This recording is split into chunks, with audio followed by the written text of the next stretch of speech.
Hello, everyone. Omar here, and my team comprises of uh, Tabish, Saloni, Joella, Miguel, and myself. Today, our presentation is about a historical city named Saint Petersburg in Russia. Now, I would like to give you some general information about Saint Petersburg. Please switch the slide. Thank you. So, the city was founded by Tsar Peter the Great on 27 May 1703, 1703 on the site of a captured Swedish fortress and was named after the Apostle Saint Peter. This famous city is historically and culturally associated with the birth of the Russian Empire and Russia's entry into modern history as one of the greatest European power. The city was constructed in profligate French and Italian architectural styles. The architectural landmarks are featured on the UNESCO list of World Heritage Sites. But as you all know, uh, as time passes, things change. So before it was the capital city of Russia, and now the capital city of Russia is Moscow. It is formerly known as Petrograd and Leningrad. Leningrad is a city on the Neva River at the head of the Gulf of Finland and the Baltic Sea, whereas Petrograd, uh, the the English word Saint Petersburg was changed to Petrograd in 1914 at the start of World War One, because its original name sounded a bit too like German. So in 1924, after Lenin's death, the city was given the name Saint Petersburg in 1991. Next slide, please. Thank you. This famous city was built upon 42 islands and has over 300 bridges connecting them. It is Russia's largest city after Moscow, with a population of roughly 5.4 million.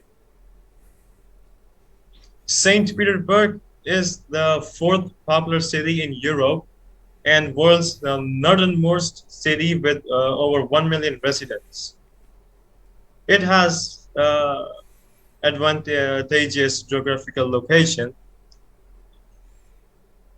Now I will expand this thing to make it clear. The port of St. Petersburg, Russia, allows exporters and importers to access to Russia via the Baltic Sea, allowing trade across Scandinavia, Europe, and beyond. Moreover, St. Petersburg is where a number of international trade uh, corridors either begin or terminate.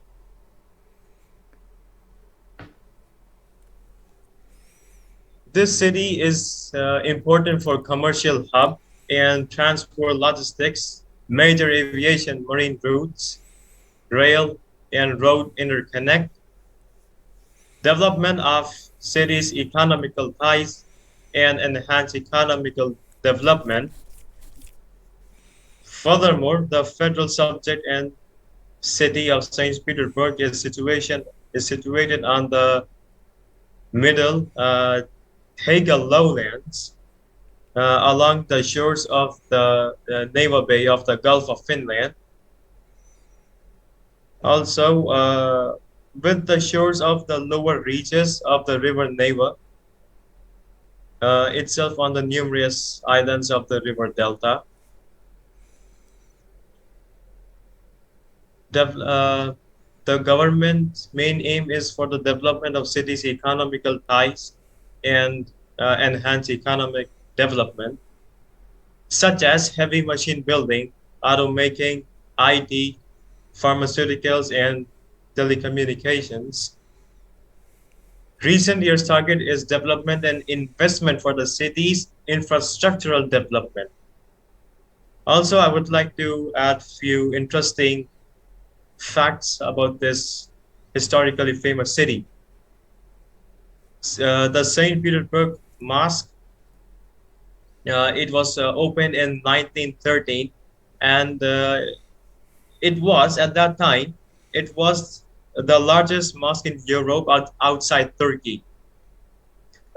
Its minarets are 49 meters in height, and the dome is 39 meters high. The mosque is situated in the downtown Saint Petersburg. It can accommodate up to uh, approximately 5,000 worshippers. And the name of the mosque is Moscow Cathedral Mosque. And Nikolai was the architect.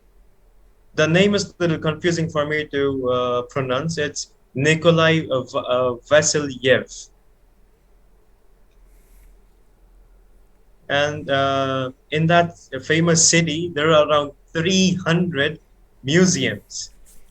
There were two, and back like 314 years ago until now, approximately 300 floods have taken place in this famous city.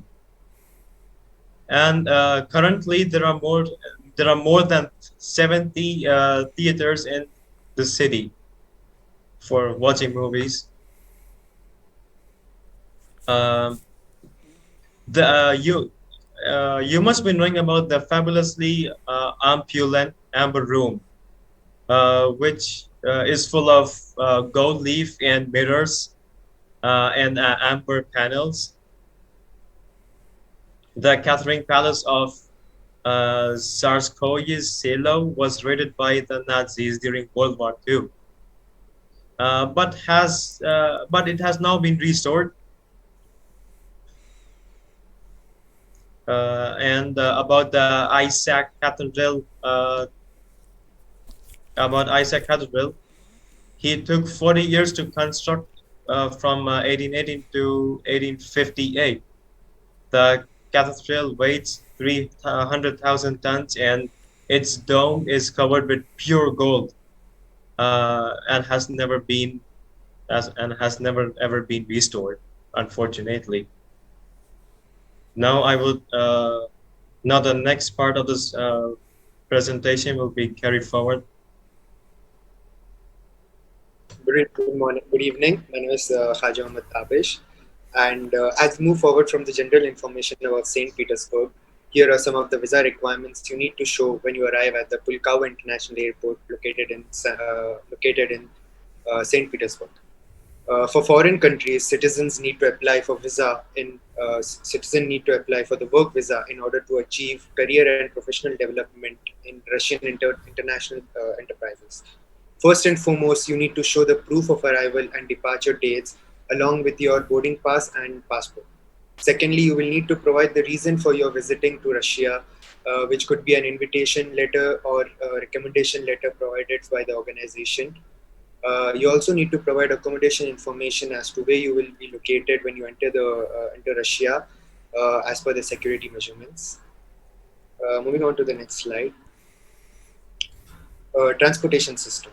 When you arrive at St. Petersburg, you will need a wait for getting around and visit certain areas in St. Petersburg. St. Petersburg has efficient public transport facilities like trams, buses, taxi, metro trains, etc. The quickest way to travel is to use the underground public transportation system, metro, as it has an interconnected with several wide lines around the city. The ticket price for metro is 55 rubles, which is approximately 50 cents. Uh, each station in St. Petersburg is unique and has a stunning artwork of history preserved for public to be displayed. As it is fast, convenient, cheap, and safer to move around, the metro station offers beautiful architectural designs, uh, and the symbol used to identify the metro station on streets is capital M. Moving on to the next slide. Here are some of the holidays and festivals celebrated in St. Petersburg. The first one is New Year's Eve. The New Year's Eve is considered to be one of the most important festivals celebrated in Russia, as it is celebrated all across the world. During New Year's Eve, you must visit the Red Square Garden for eye-catching fireworks, which happens at night. Saint Petersburg during the New Year centers a festive mode everywhere, and it has an open-air concerts for everyone to go and sing and perform. They also provide food and drinks on the streets of the Red Square Garden. The next festival is the Saint Petersburg White Night Festival. The night festival is celebrated with the purpose of making music, art, and dance a part of the culture. This festive season is celebrated between the month of May and July, as it makes the vacation of every historical landmark mainly because of its recognition and international reputation. And the Mariinsky Theatre prepares 175 operas and ballets, where famous Russian artists give their best performances in a variety of stadiums. Moving on to the next slide.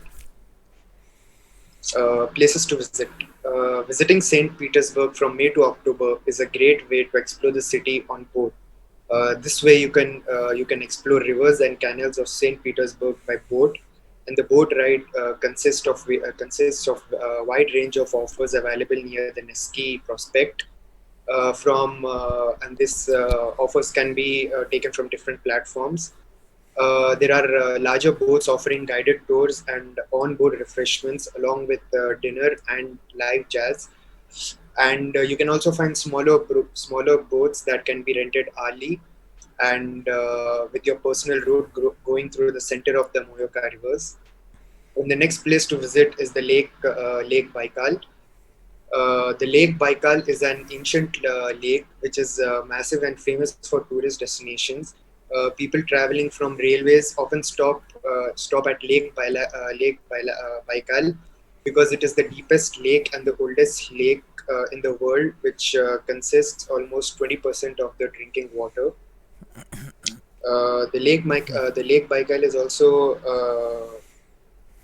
surrounded by 27 islands and mountains. Thank you. Moving on to the slide.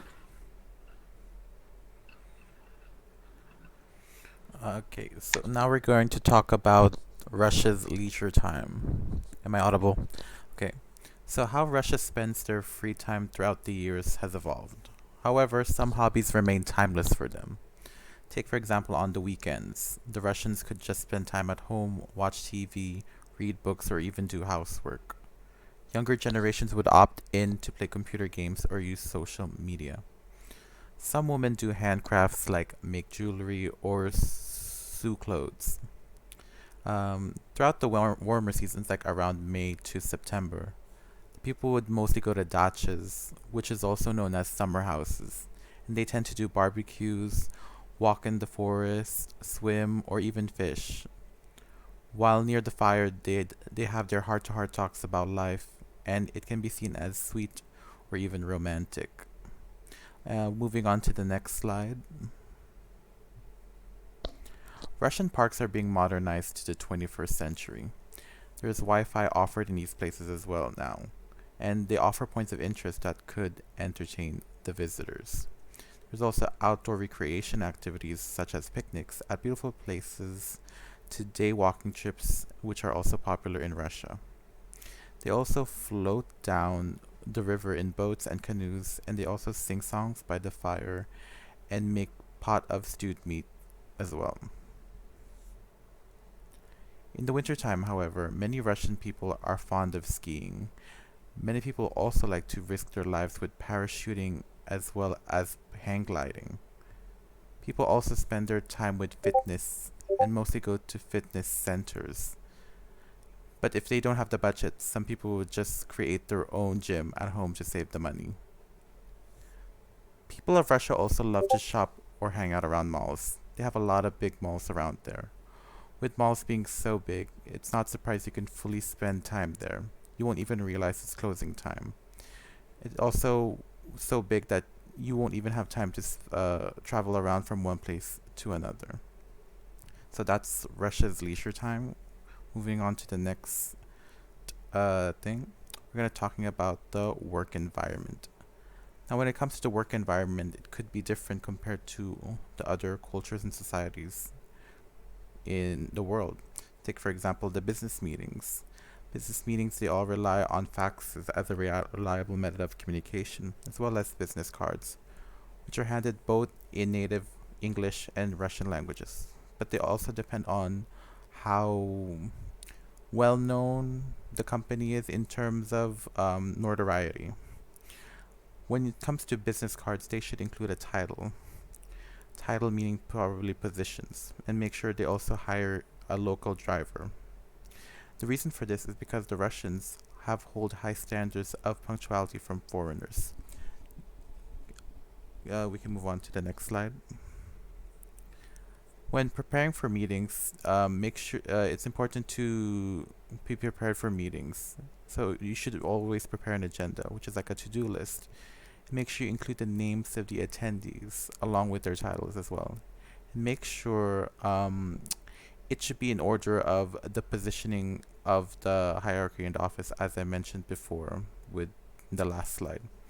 Make sure you also provide a sequential draft to the members that can include the introductory session and also the official lunch wrap discussion. And as I mentioned, make sure you prepare a seating arrangement and send the draft to the organization committee as well.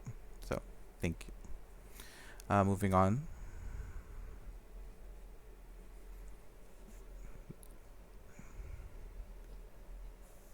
Good evening, everyone. Over the past few days, our team has researched on a city which is considered a window of Europe. So, I'll be giving you insights about the standard business practices in Russia and the communication style. So, individuals in Russia do not work for self fulfillment or self expression.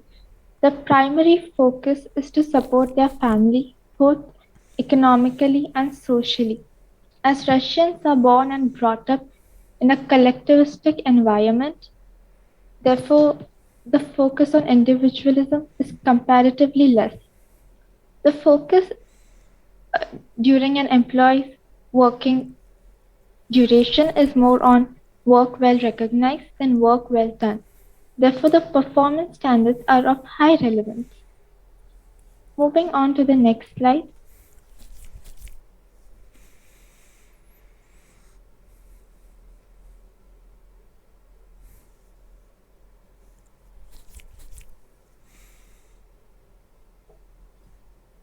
So, how does this affect the team building and working hours?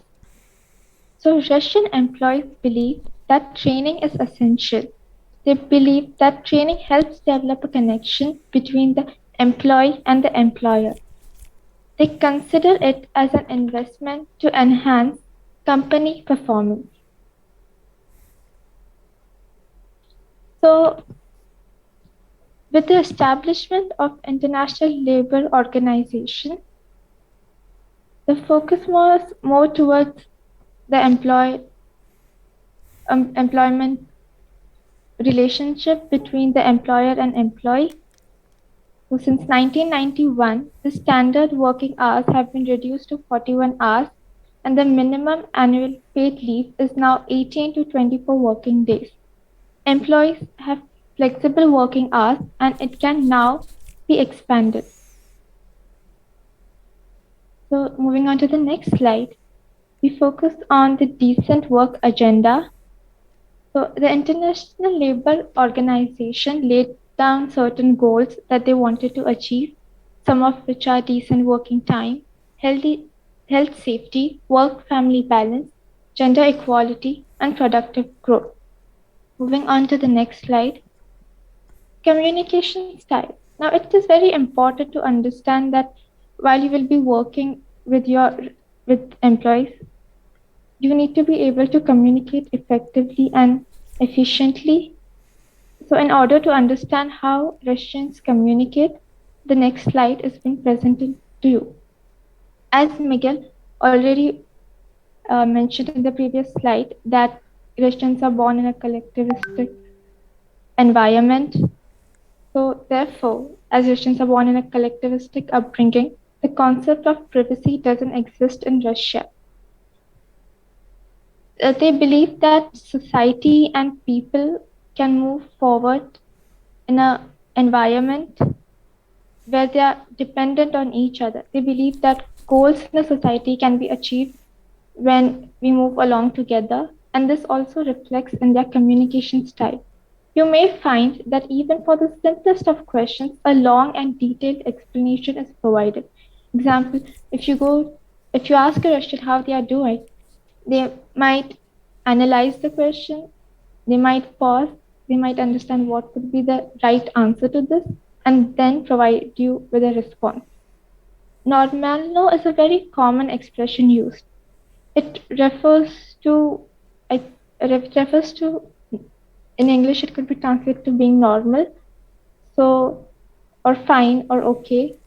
So, if you approach a Russian and ask them how they are doing, they might respond with normal no, or even if they have just come out of a surgery or any traumatic event, they might still use this as a common expression term.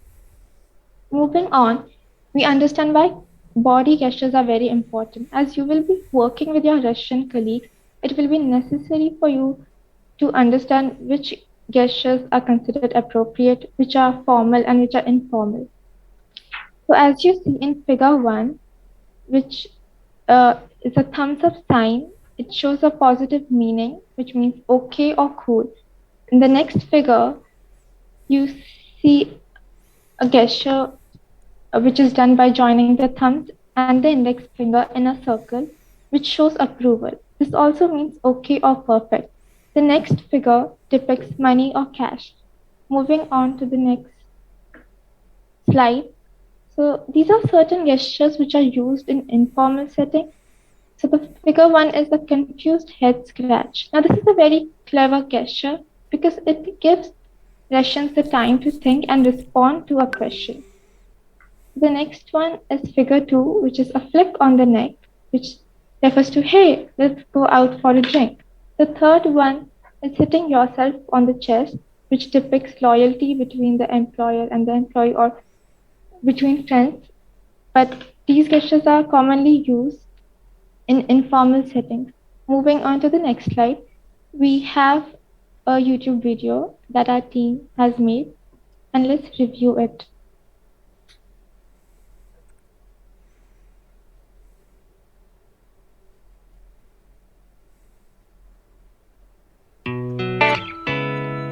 Increase the quality also. In this module, you'll learn common greetings. Good morning. Доброе утро. Доброе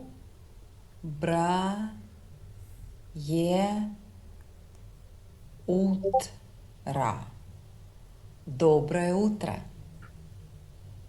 Good afternoon. Добрый день. Добрый день. Добрый день. Good evening. Добрый вечер. Добрый вечер. Чер. Добрый вечер. How are you? Как дела? Как дела? Как дела? What's new? Что нового? Что нового? Что нового? Please subscribe to Dial.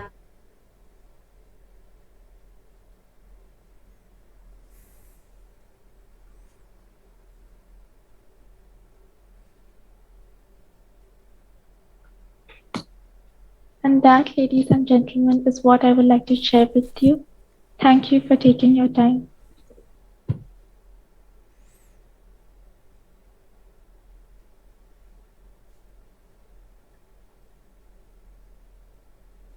Good evening, everyone.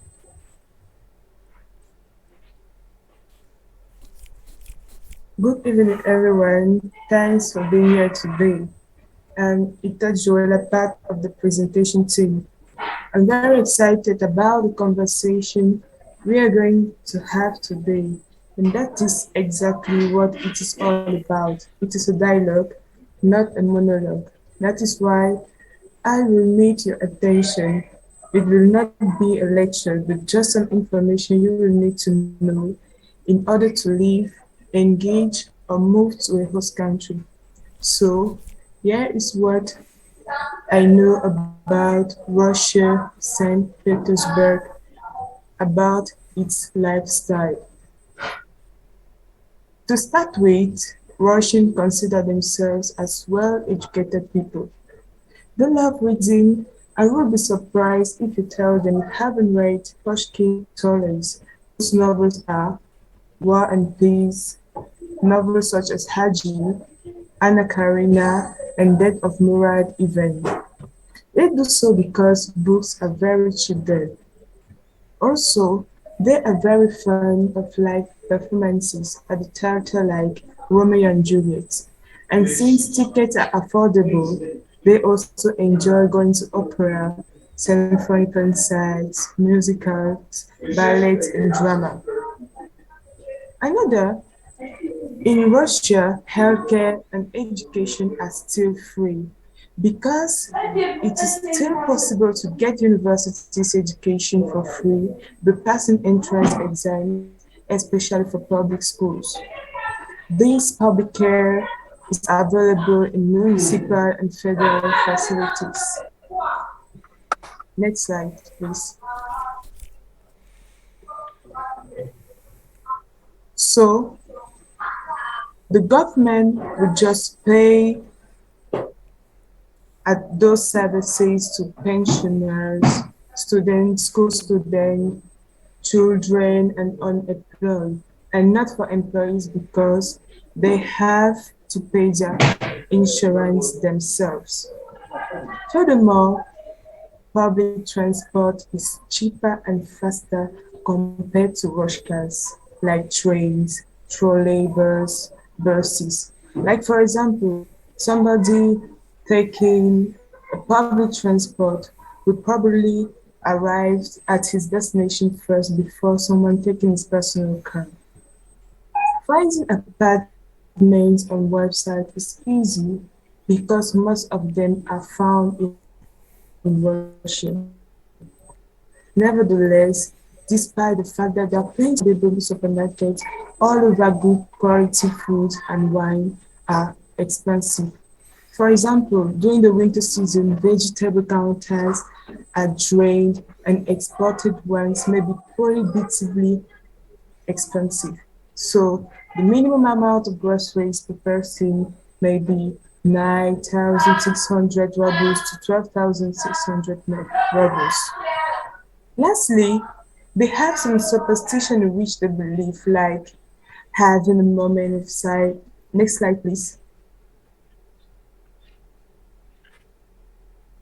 They have superstitions in which they believe, like having a moment of silence before a trade, never going back for something forgotten, never hanging knives directly to someone, never toasting empty glasses, never leaving your bed unmade before a test or exam. They take it as a sign of bad luck in somehow.